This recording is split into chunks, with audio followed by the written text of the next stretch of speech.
दरिया खान मरी में government girls lower secondary school दरिया खान मरी की बिल्डिंग मुकम्मल न थियण सबब समेत शागिर्दाणनि की तालीम सख्त मुतासिर।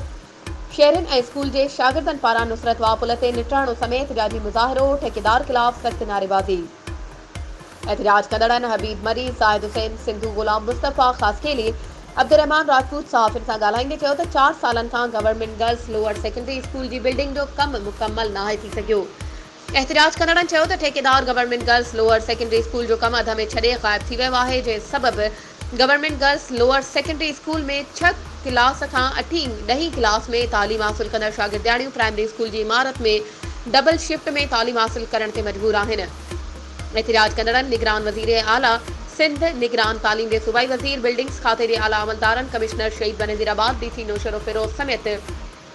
वसवारन का मुतालबो किया है त government girls lower secondary school की बिल्डिंग मुकम्मल कराई वने त जीअं शागिर्दाणियूं तालीम हासिल करे सघन। वधीक खबरों ऐं अपडेट्स के लिए असांजे चैनल के सब्सक्राइब कयो ऐं हाँ, बेल आइकन के प्रेस करण न विसारजो त जीअं असांजी हर नई अचण वारी वीडियो तव्हां ताईं पहुची सघे।